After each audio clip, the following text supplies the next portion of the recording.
Sejam todos bem-vindos no canal do YouTube do Centro Espírita Luz e Caridade de Ivaiporã para mais uma explanação do Evangelho à luz da doutrina espírita, que será realizada pela expositora, irmã e amiga Sueli Bilac.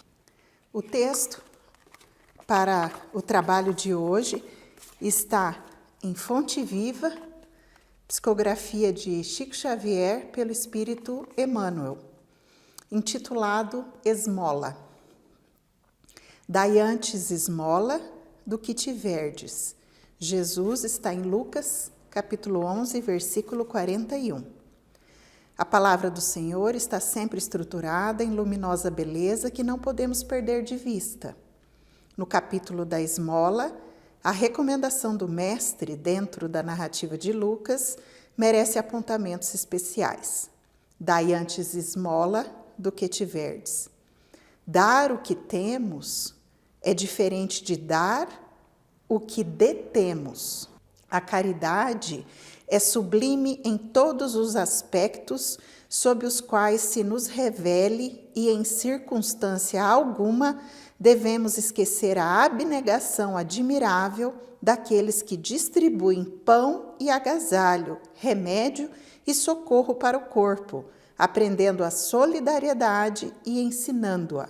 É justo, porém, salientar que a fortuna ou a autoridade são bens que detemos provisoriamente na marcha comum e que, nos fundamentos substanciais da vida, não nos pertencem.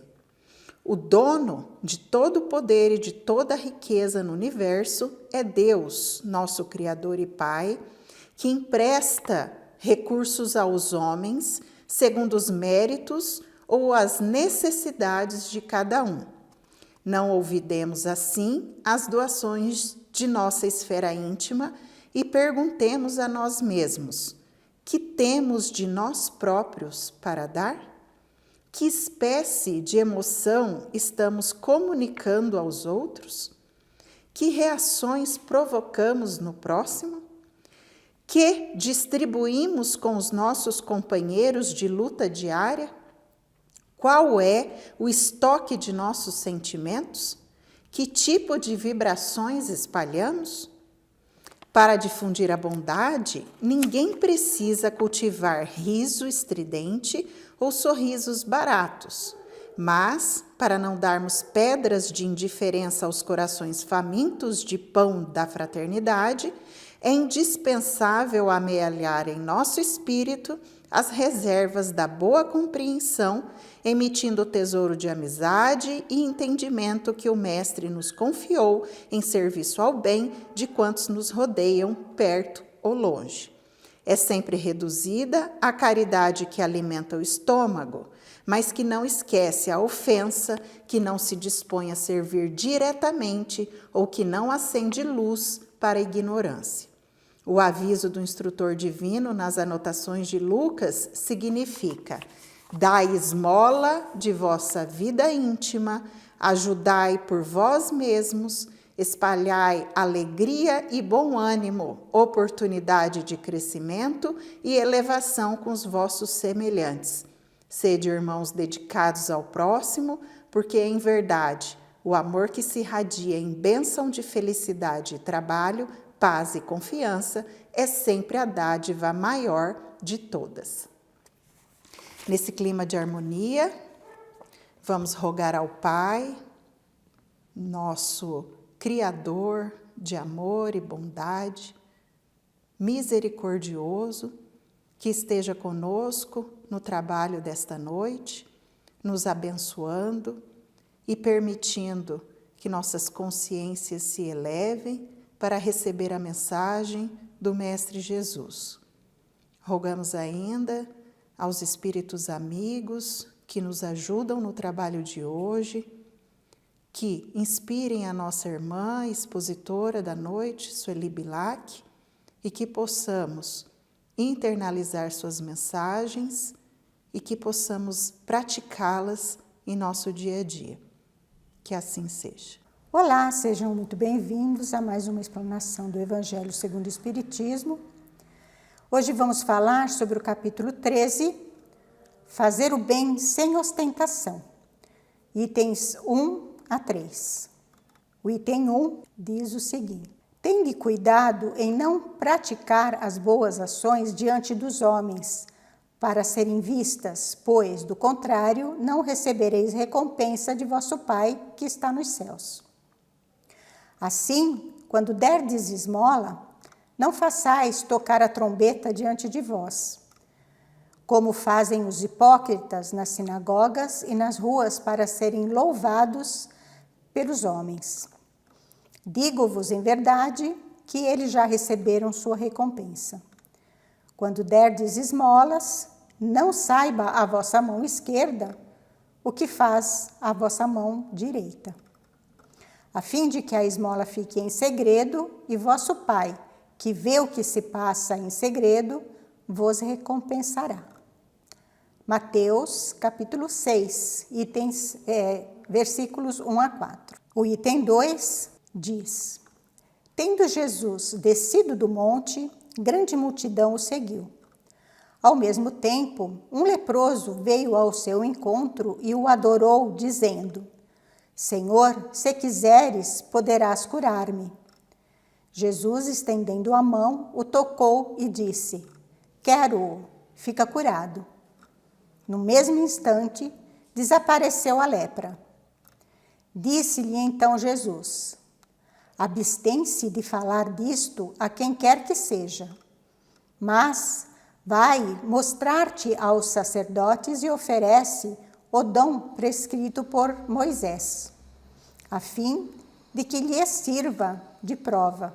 Mateus, capítulo 8, versículos 1 a 4.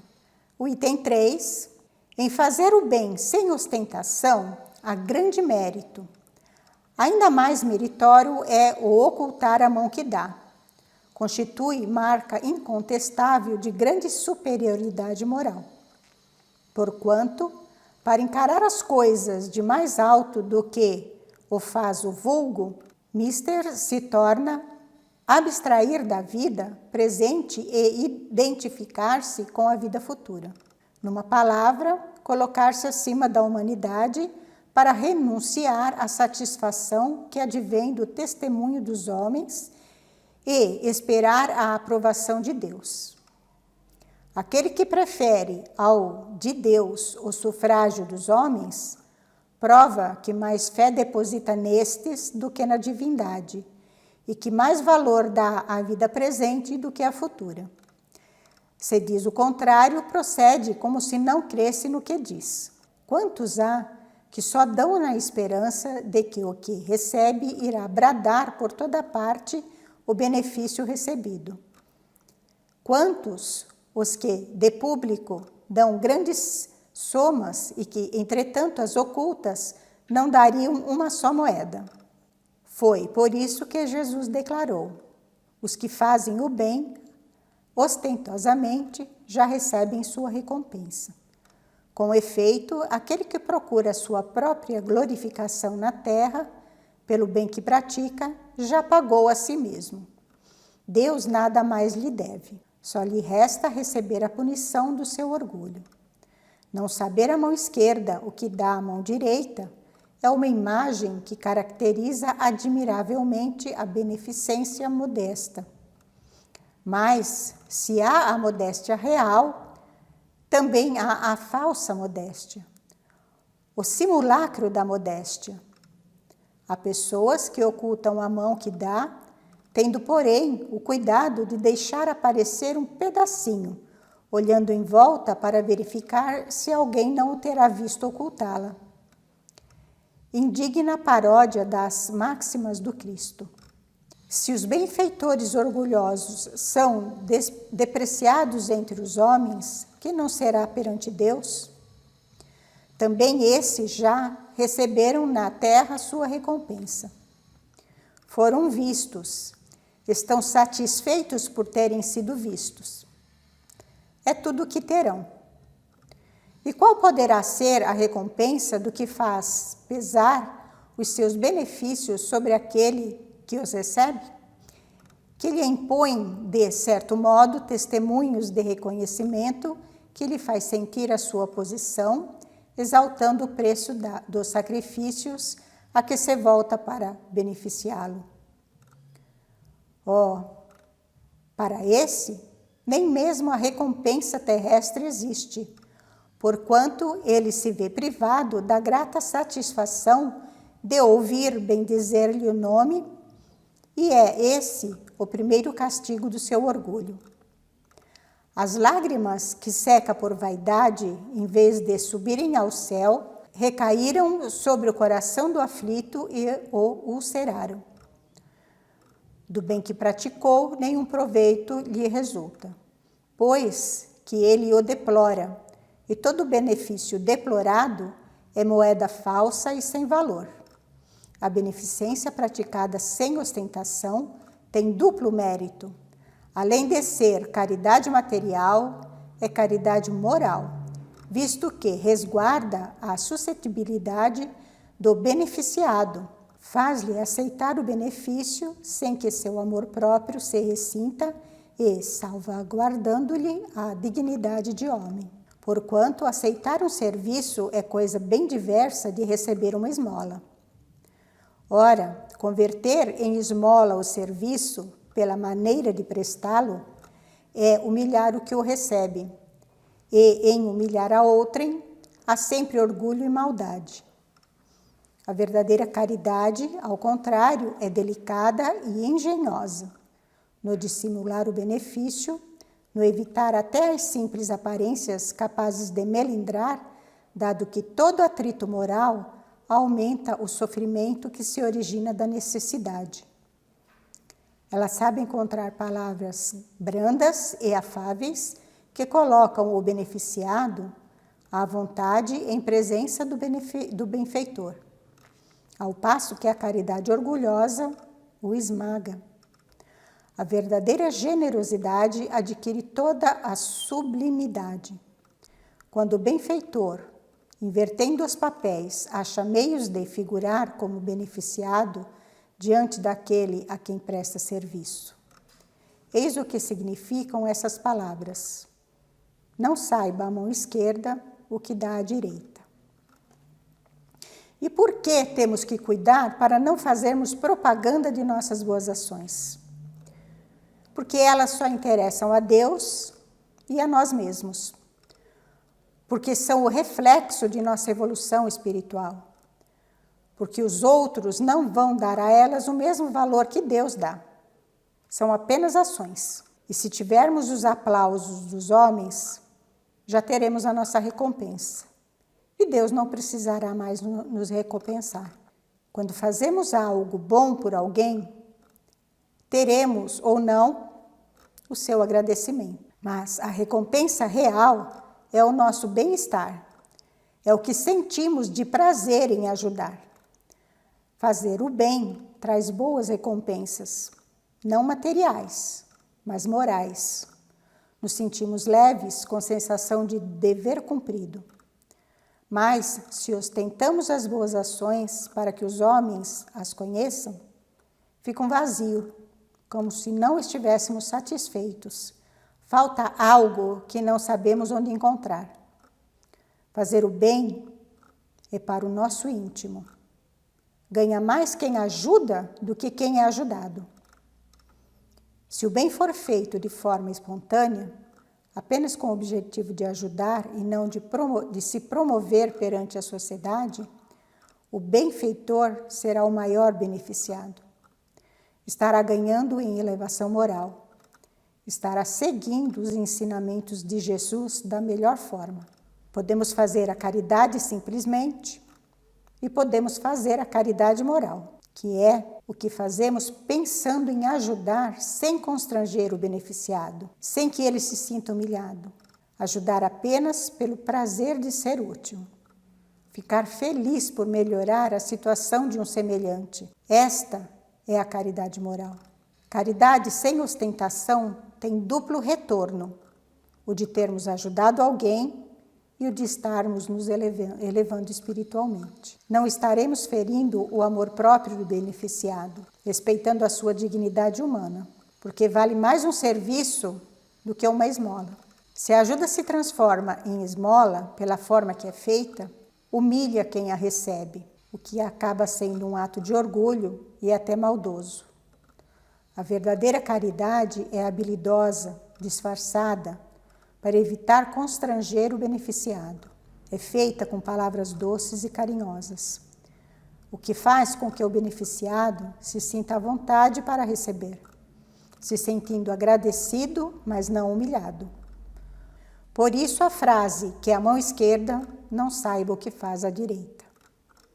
Esse ensinamento de Jesus é sobre a prática do bem, da caridade e da piedade sinceros, em silêncio, não esperando o reconhecimento, a gratidão ou retribuição, e é feita com os nossos próprios esforços e recursos.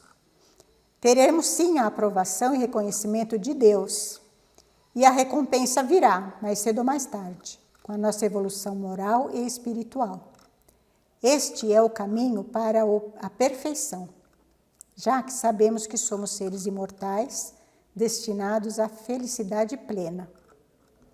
Se ao contrário esperamos a recompensa e o reconhecimento dos homens, já teremos a satisfação do nosso ego, orgulho e vaidade, não tendo mais o que receber de Deus. O bem não espera nada em troca, só é bem quando é sincero.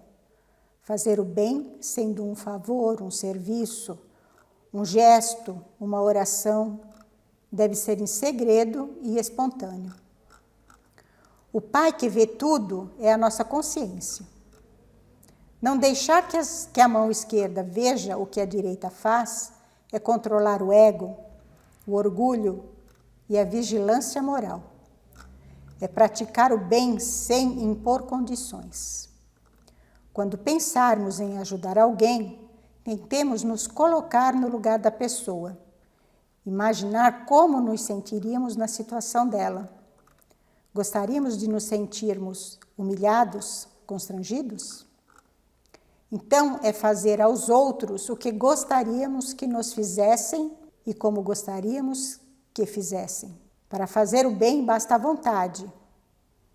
Para não fazer o mal é necessária muita força de vontade, muito cuidado para não pensarmos em nosso benefício, mas sim em ser útil a um semelhante. Por isso não devemos esperar aplausos, recompensas e reconhecimento. Caridade é muito mais do que entendemos. Praticamos a caridade nas palavras, em bons pensamentos, em atitudes diariamente, porque oportunidades não faltam. Quando pessoas se ajudam entre si, todos prosperam, porque os sentimentos ruins são afastados. A caridade material é importante.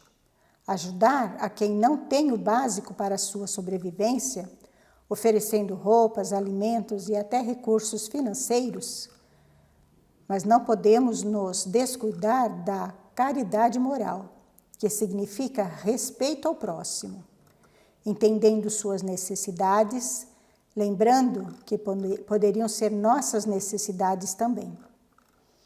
E se não temos recursos para ajudar com coisas materiais, sempre podemos ajudar com um sorriso, uma palavra de consolo, de ânimo, dedicando algum tempo para ouvir sobre um problema, uma oração. A caridade sincera vem do coração e está em cada um de nós. Só precisamos exercitar. Gratos e até a próxima explanação do Evangelho segundo o Espiritismo. Gratos por mais uma oportunidade de trabalho, rogamos a Deus, nosso Pai, que nos acompanhe, que nos abençoe, que nos dê uma semana de muita luz, de muito aprendizado, de muita honradez, que esteja em nossos lares, que esteja em nosso trabalho, junto à nossa família, em nossa cidade, em nosso estado, em nosso país, em nosso planeta. Que nos fortaleça, nos iluminando com os ensinos do Evangelho e nos abençoando hoje e sempre. Que assim seja.